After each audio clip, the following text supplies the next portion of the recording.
Pride and Prejudice by Jane Austen. Chapter 35. Elizabeth awoke the next morning to the same thoughts and meditations which had at length closed her eyes. She could not yet recover from the surprise of what had happened.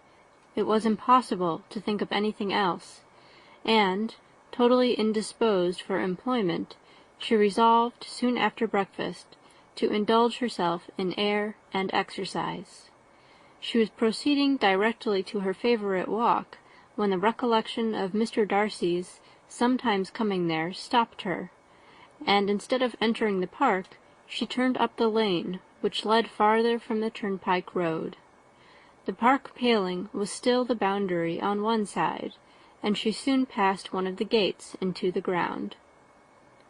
After walking 2 or 3 times along that part of the lane, she was tempted, by the pleasantness of the morning, to stop at the gates and look into the park. The 5 weeks which she had now passed in Kent had made a great difference in the country, and every day was adding to the verdure of the early trees. She was on the point of continuing her walk, when she caught a glimpse of a gentleman within the sort of grove which edged the park. He was moving that way, and, fearful of it being Mr. Darcy, she was directly retreating. But the person who advanced was now near enough to see her, and, stepping forward with eagerness, pronounced her name. She had turned away, but on hearing herself called, though in a voice which proved it to be Mr. Darcy, she moved again towards the gate.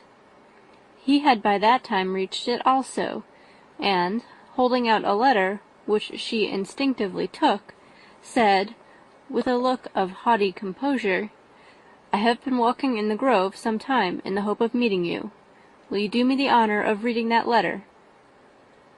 And then, with a slight bow, turned again into the plantation, and was soon out of sight. With no expectation of pleasure, but with the strongest curiosity, Elizabeth opened the letter, and, to her still increasing wonder, perceived an envelope containing 2 sheets of letter paper, written quite through in a very close hand. The envelope itself was likewise full. Pursuing her way along the lane, she then began it. It was dated from Rosings, at 8 o'clock in the morning, and was as follows: "Be not alarmed, madam, on receiving this letter, by the apprehension of its containing any repetition of those sentiments or renewal of those offers which were last night so disgusting to you. I write without any intention of paining you or humbling myself by dwelling on wishes which, for the happiness of both, cannot be too soon forgotten, and the effort which the formation and the perusal of this letter must occasion should have been spared, had not my character required it to be written and read. You must, therefore, pardon the freedom with which I demand your attention. Your feelings, I know, will bestow it unwillingly, but I demand it of your justice. 2 offences of a very different nature, and by no means of equal magnitude, you last night laid to my charge. The first mentioned was that, regardless of the sentiments of either, I had detached Mr. Bingley from your sister, and the other, that I had, in defiance of various claims, in defiance of honour and humanity, ruined the immediate prosperity, and blasted the prospects of Mr. Wickham. Wilfully and wantonly to have thrown off the companion of my youth, the acknowledged favourite of my father, a young man who had scarcely any other dependence than on our patronage, and who had been brought up to expect its exertion, would be a depravity to which the separation of 2 young persons, whose affection could be the growth of only a few weeks, could bear no comparison. But from the severity of that blame which was last night so liberally bestowed, respecting each circumstance, I shall hope to be in the future secured when the following account of my actions and their motives has been read. If, in the explanation of them which is due to myself, I am under the necessity of relating feelings which may be offensive to you, I can only say that I am sorry. The necessity must be obeyed, and further apology would be absurd. I had not long been in Hertfordshire before I saw, in common with others, that Bingley preferred your elder sister to any other young woman in the country. But it was not till the evening of the dance at Netherfield that I had any apprehension of his feeling a serious attachment. I had often seen him in love before. At that ball, while I had the honour of dancing with you, I was first made acquainted, by Sir William Lucas's accidental information, that Bingley's attentions to your sister had given rise to a general expectation of their marriage. He spoke of it as a certain event, of which the time alone could be undecided. From that moment I observed my friend's behaviour attentively, and I could then perceive that his partiality for Miss Bennet was beyond what I had ever witnessed in him. Your sister I also watched.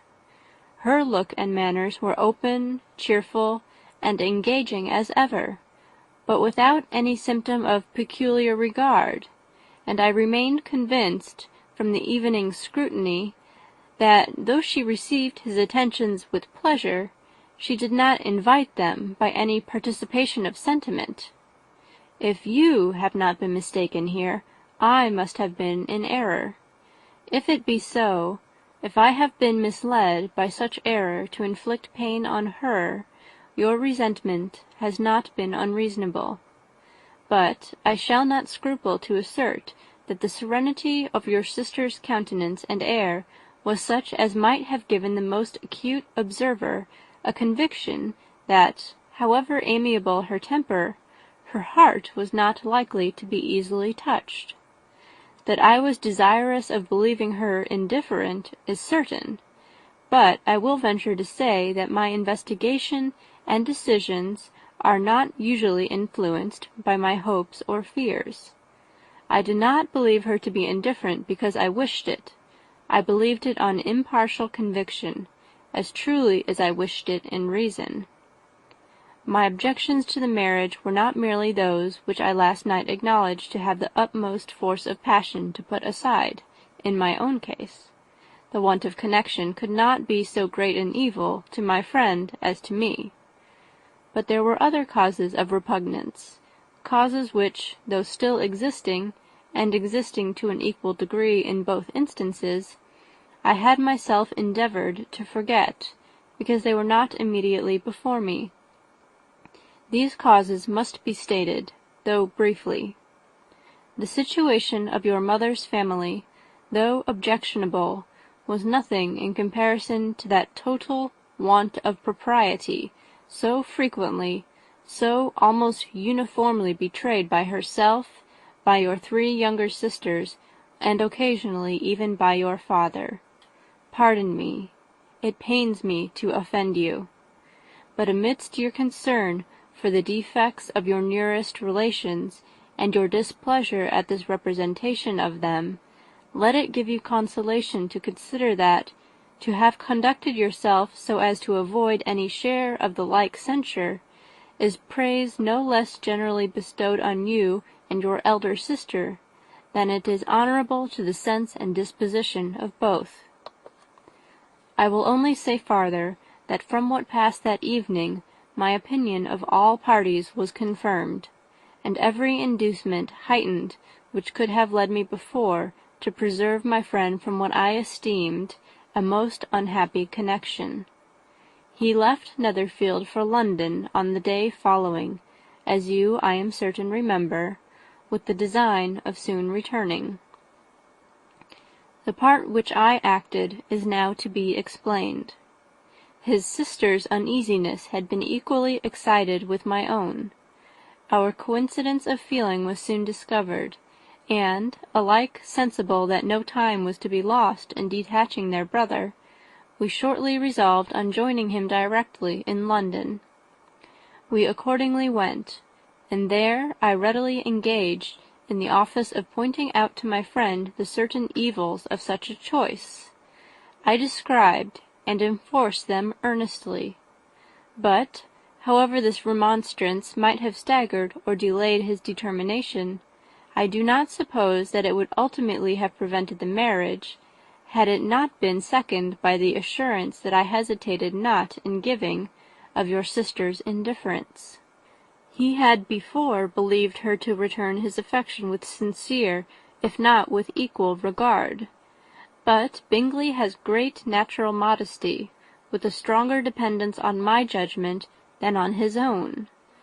To convince him, therefore, that he had deceived himself was no very difficult point.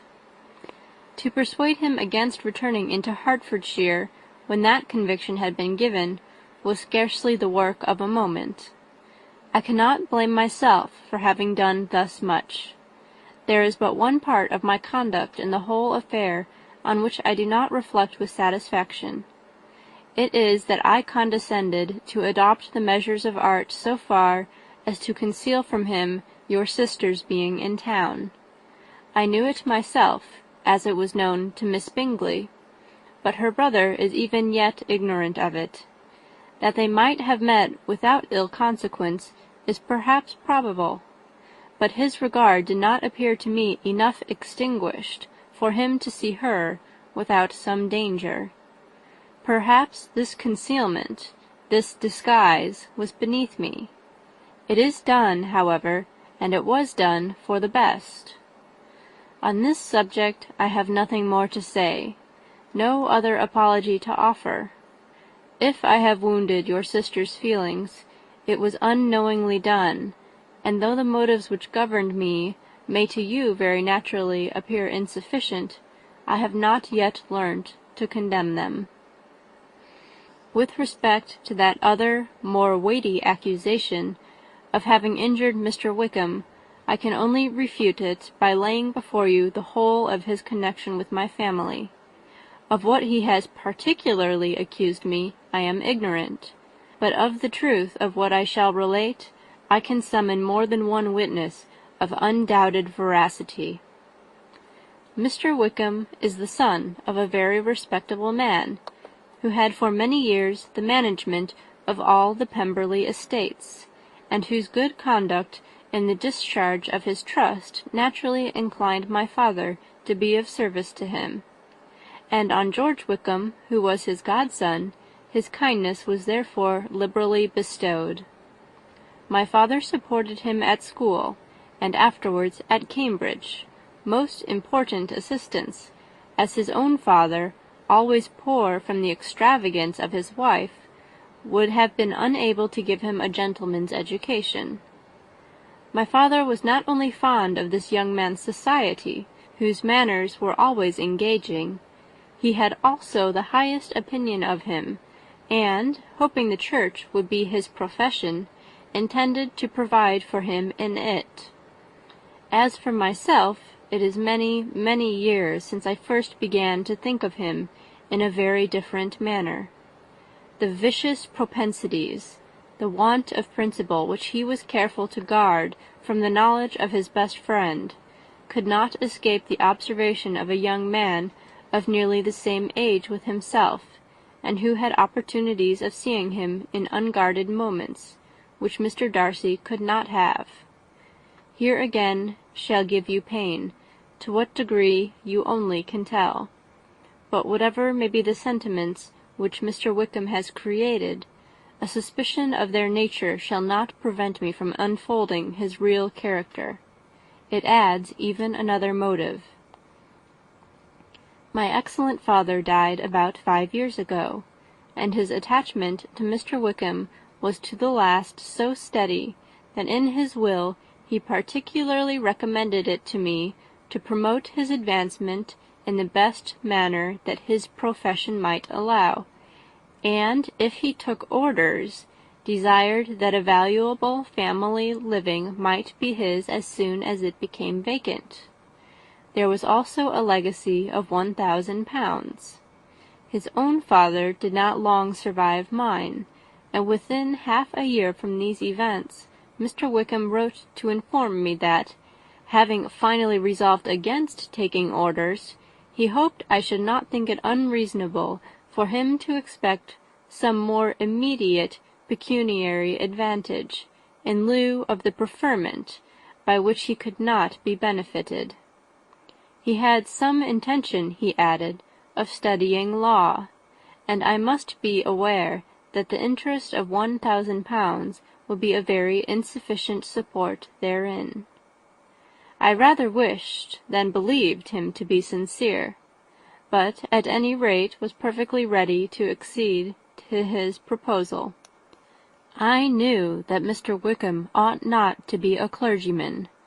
The business was therefore soon settled.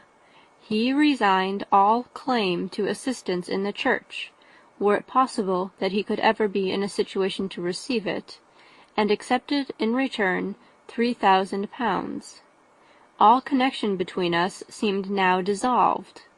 I thought too ill of him to invite him to Pemberley, or admit his society in town.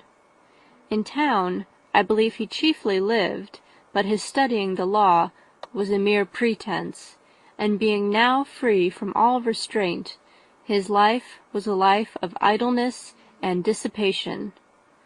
For about 3 years I heard little of him, but on the decease of the incumbent of the living which had been designed for him, he applied to me again by letter for the presentation. His circumstances, he assured me, and I had no difficulty in believing it, were exceedingly bad. He had found the law a most unprofitable study, and was now absolutely resolved on being ordained, if I would present him to the living in question, of which he trusted there could be little doubt, as he was well assured that I had no other person to provide for, and I could not have forgotten my revered father's intentions. You will hardly blame me for refusing to comply with this entreaty, or for resisting every repetition to it.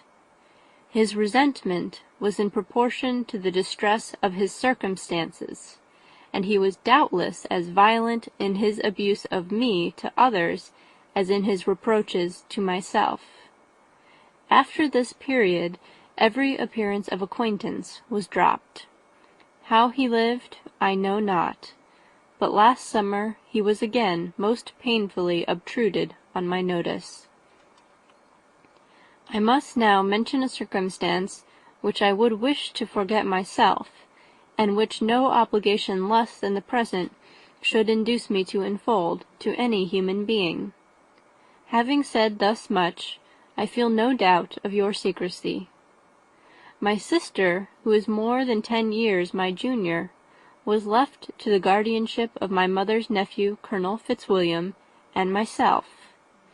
About a year ago she was taken from school, and an establishment formed for her in London, and last summer she went with the lady who presided over it to Ramsgate, and thither also went Mr. Wickham, undoubtedly by design, for there proved to have been a prior acquaintance between him and Mrs. Young, in whose character we were most unhappily deceived, and by her connivance and aid he so far recommended himself to Georgiana, whose affectionate heart retained a strong impression of his kindness to her as a child, that she was persuaded to believe herself in love, and to consent to an elopement. She was then but 15, which must be her excuse, and after stating her imprudence, I am happy to add that I owed the knowledge of it to herself. I joined them unexpectedly a day or two before the intended elopement, and then Georgiana, unable to support the idea of grieving and offending a brother whom she almost looked up to as a father, acknowledged the whole to me. You may imagine what I felt, and how I acted. Regard for my sister's credit and feelings prevented any public exposure, but I wrote to Mr. Wickham, who left the place immediately, and Mrs. Young was of course removed from her charge. Mr. Wickham's chief object was unquestionably my sister's fortune, which is £30,000, but I cannot help supposing that the hope of revenging himself on me was a strong inducement. his revenge would have been complete indeed. This, madam, is a faithful narrative of every event in which we have been concerned together, and if you do not absolutely reject it as false, you will, I hope, acquit me henceforth of cruelty towards Mr. Wickham. I know not in what manner, under what form of falsehood he had imposed on you, but his success is not perhaps to be wondered at. Ignorant as you previously were of everything concerning either, detection could not be in your power, and suspicion certainly not in your inclination. You may possibly wonder why all this was not told you last night, but I was not then master enough of myself to know what could or ought to be revealed. For the truth of everything here related, I can appeal more particularly to the testimony of Colonel Fitzwilliam, who, from our near relationship and constant intimacy, and still more as one of the executors of my father's will, has been unavoidably acquainted with every particular of these transactions. If your abhorrence of me should make my assertions valueless, you cannot be prevented by the same cause from confiding in my cousin, and that there may be the possibility of consulting him, I shall endeavour to find some opportunity of putting this letter in your hands in the course of the morning. I will only add, God bless you. Fitzwilliam Darcy. End of chapter 35.